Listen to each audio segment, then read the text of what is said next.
Hey everybody, welcome to MUSE TV. We are live.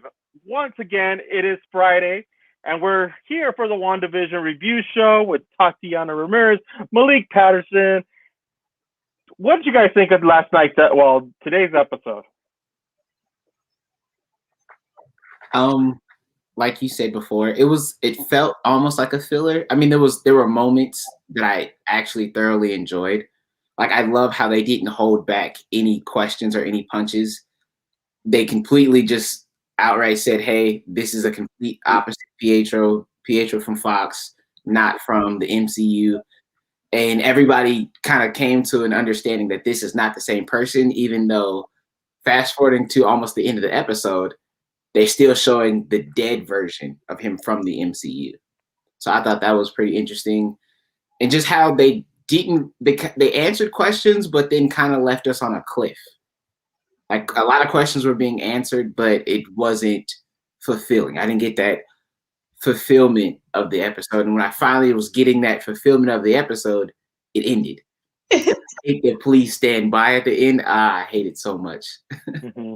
Gosh, Well, Tatiana, what did you think of today's episode? I was gonna say, adding to Malik, is it just me or are these episodes getting shorter?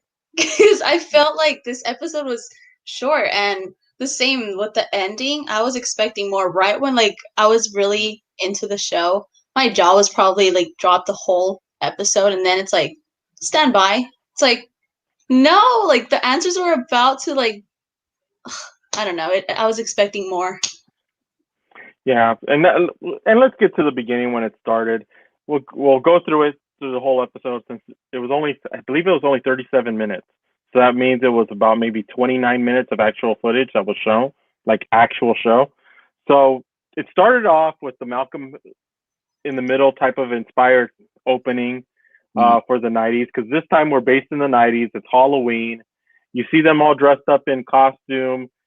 Vision is in his Marvel old 1960 style costume. Wanda's in her Scarlet Witch costume from back in the 60s. And they describe, when they ask about the costumes, when Quicksilver asked her about the costume, saying how it's what witches used to wear in Sokovia or something like that. Yeah. So in that scene, it was kind of like very much Malcolm in the Middle. The kids are the ones talking to screen, breaking the fourth wall. But I don't know, it was a good start, and it thought that it was going to be, the whole episode was going to be going back to that and not jumping inside and out, but I guess we're jumping inside and out the whole time. But my thing is, I'm starting to think the kids have a lot more to do with it than what we think. They do. They're actually from the comics. I didn't read the comics, but the kids end up growing up and they end up kind of being like Wanda and Pietro, to say the least. So Billy, if I remember correctly, Billy ends up he has super speed. I mean, he's not Quicksilver, but he has super speed. And then Tommy has similar abilities to his mom, but on a different scale. So they will be a major part throughout the show from this season into seasons to come. Just to kind of touch on the beginning of the episode, it really put me back into my childhood, because I was born in the mid to late 90s. So just looking at everything looked like how my house and other people's houses that I would go over when I was 3 years old. Like it just felt like I was a kid all over again. But I think in the beginning of the episode, I felt there was something off about Pietro. And I was reaffirmed that as the episode continued.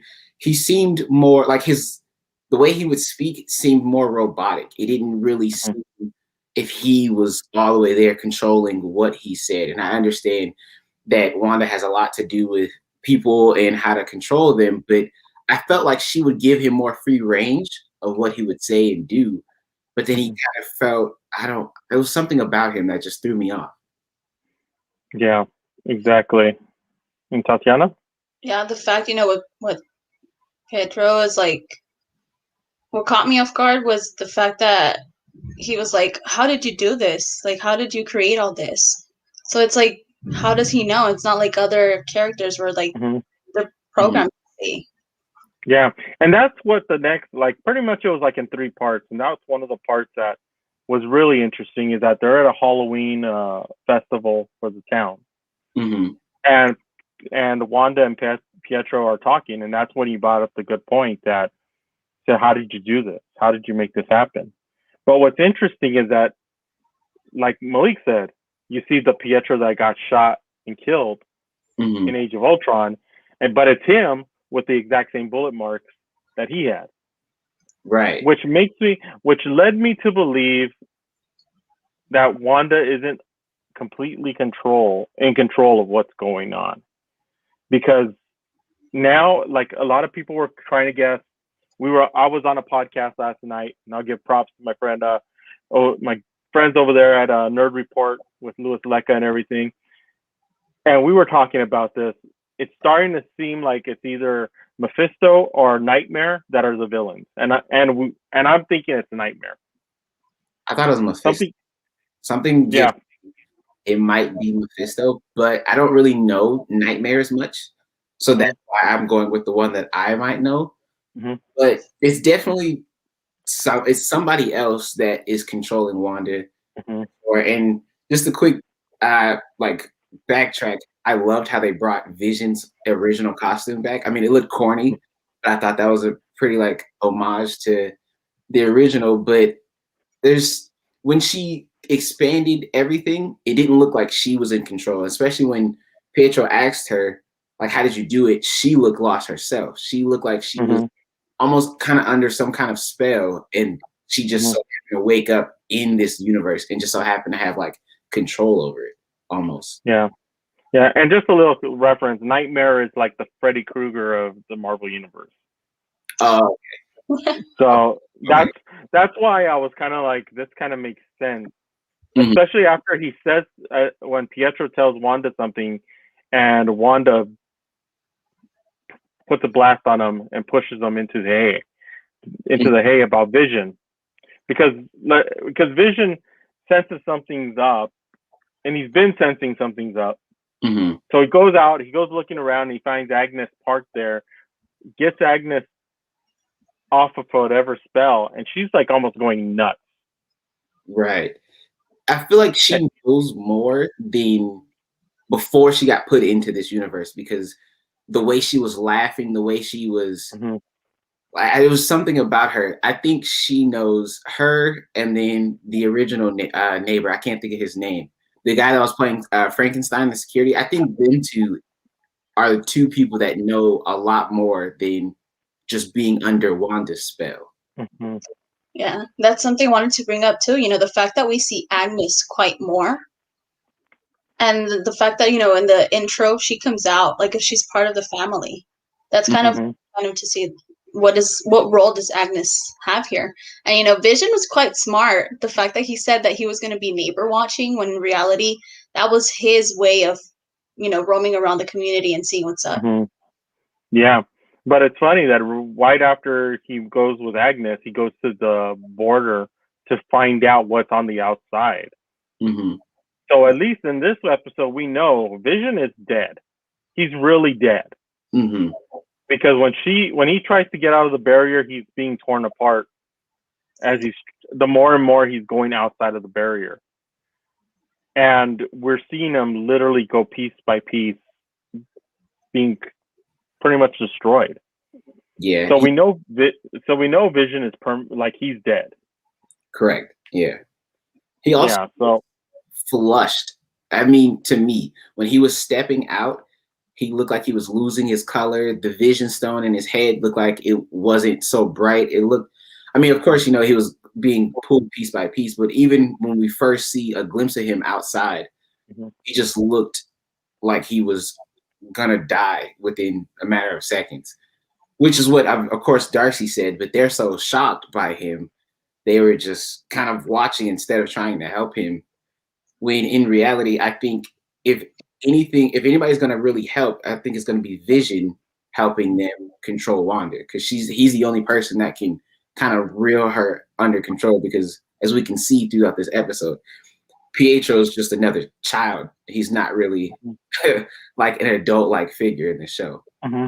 Yeah, and that's the one thing, like with the children, which I'm gonna just call them by their comic name, Speed and Wiccan.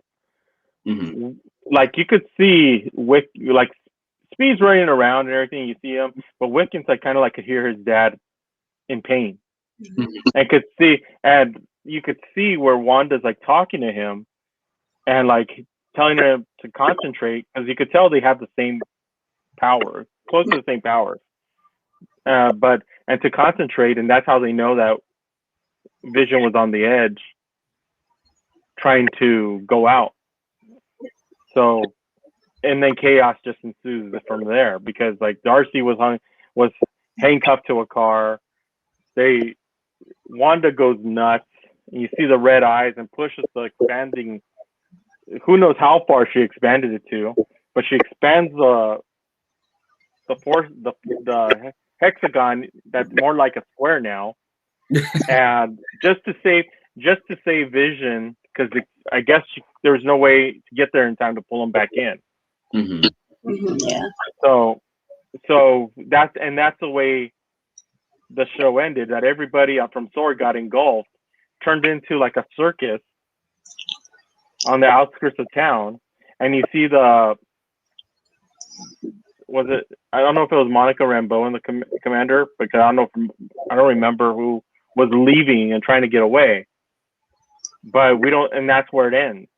And that's the one thing that, like, it's weird how this is going on. So I'm wondering, I really do think Wanda has somebody manipulating her, and using her powers to do all this. Yeah, it was the commander was going one direction, and then Monica and Jimmy Woo were in a complete opposite direction. I mean, they're both trying to escape because they want to be sucked in that way, per se. But I think you're right. And one thing I did notice, she looks weaker each episode. Like the further out into the town you go, and you can see through Vision, it's kind of proved because everybody looked kind of robotic in same motion. Now that it is expanded, did she get stronger, or did she get even more weaker? Because how much further on the outskirts now will it be more of them just kind of, I guess, going through the motions? I would say, I don't really know how to explain it, but it was going to be her getting weaker. Then there's got to be an explanation behind it. Yeah. I would. But overall, like for me, this episode just seemed like a filler. It seemed like it, compared to what we saw last week to this week, it kind of was just like, it left you just wondering more. Yeah. And it's just me. That's just me, because it just felt like, and this is what we talked about last night too, is that if it was one episode, this episode and last week's episode and this one together, I think it would have made more sense. As well, it's an hour, 15 minutes. It was one. I've never been a big fan of filler episodes, especially when we're dealing with something so diverse and that people already know of. Because there's a lot of people who, I mean, at least have a sense of where the end of this season is going to be at. So for you to give us a filler episode is kind of doing it such a disjustice and a disservice, because every episode was so packed full of ideas, creations, where this could go, what's going on, who's behind everything. So yeah, this episode was disappointing, but I still love it. Did it give you time to catch up, Tati? Yeah. Oh my gosh, no, I have not had time to catch up, but I kind of wanted to go back, actually, talking to see why is Monica Rambeau getting so much hate from the commander? You know, since she's trying to kind of help Wanda. And the commander's like, his goal, it seems like he wants to destroy Wanda. Kind of. To me, it sounds like, I think he thinks that Wanda's controlling the whole thing. That she's the main villain. She's the person doing this. There's nobody else. I think Monica sees something different because she was in there. Right. I also think that he might be like, I know that we feel like Wanda's being stringed along almost like a puppet. I think he might have some deeper info. I mean, I know Darcy alluded to it, but I think he might know something that Wanda doesn't know, that Darcy doesn't know. I think his character is going to develop and be something as we go on. And it may not even, the answer to that may not be in season 1. I think it might even be in season 2. Yeah. And now I'm starting to wonder if there is a season 2, or if this is just going to be a short series, a one-time thing, because it's going into Doctor Strange and the Multiverse of Madness.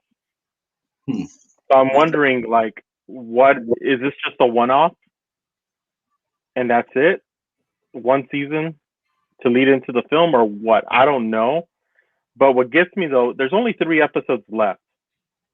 I would think that they would start getting to the end, like start winding up to the end. This episode should have been doing that. And it doesn't do that. And to me, it feels like it's stretching out the series. Right.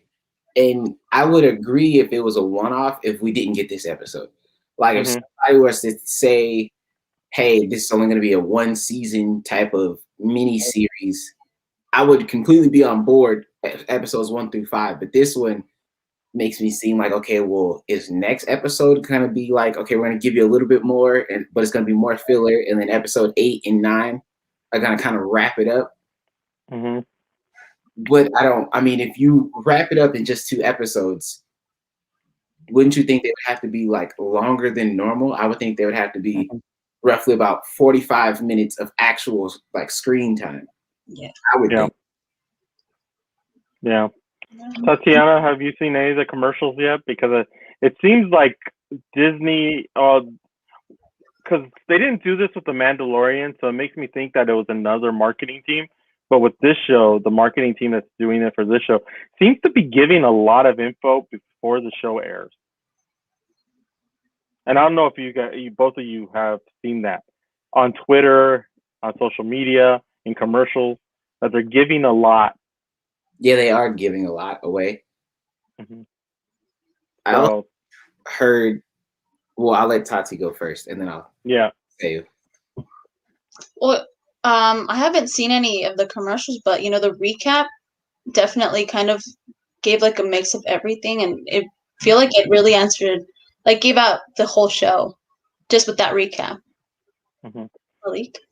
Yeah, this is slightly off topic, but I have to like monitor myself on Twitter because then I saw a storm of people saying, hey, what if we get a Jimmy Woo show and get him going through all these different MCU experiences? He's been with so many different people and been on so many different adventures. It'd be nice to get a show about just him and see all the different things that he's encaptured. So I'd say that to say I typically try to stay off of social media before I watch certain episodes of shows that I really like, because then it's kind of a spoiler. But like you said, I mean, the commercials and the previews that they give, if you pay attention to them and watch them thoroughly, like I try to do, I get the entire show already because it shows too much. And so I hope this doesn't come to a crash. And I got that feeling this episode, and I don't want it to come to a halting stop or to like a crash and burn of the end of the season. Yeah. Or they even give us anything. And I mean, I get it because you want to save it for Doctor Strange, but why hold back? Why hold any punches when you started off so hot? When you started off being probably the #1 streaming show on the streaming platform since episode 1. Yeah. And I think they're not doing this. That's why I say I have a feeling the Falcon and the Winter Soldier has another marketing team. And we haven't seen a lot, like what the story's about, where they're going to do, you've gotten glimpses on the last trailer, but you still don't have a clue.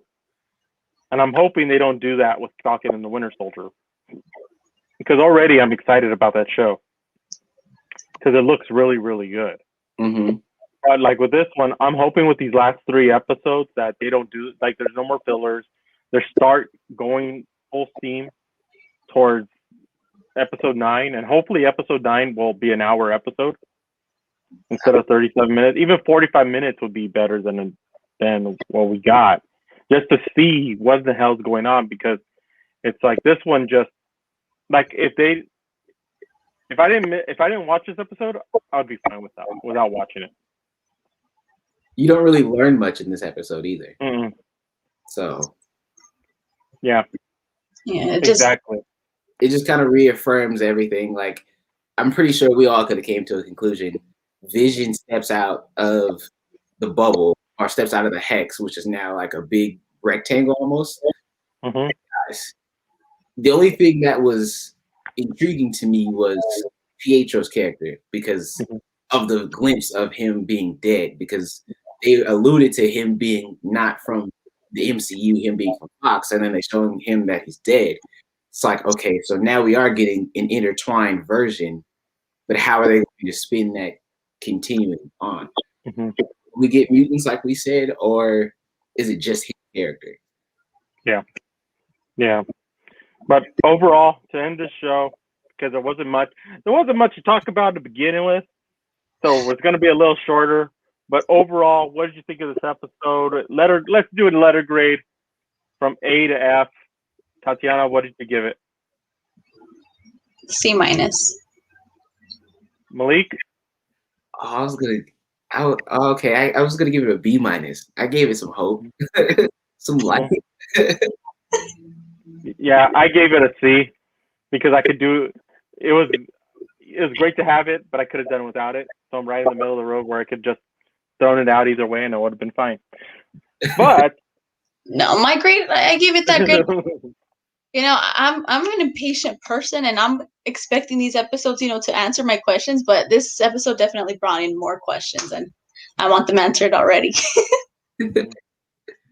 Exactly. But to close off, how could everybody find you on social and everything else? You can find me under Tati Zilani on Instagram, Twitter, Facebook, and surprisingly on TikTok now. Okay.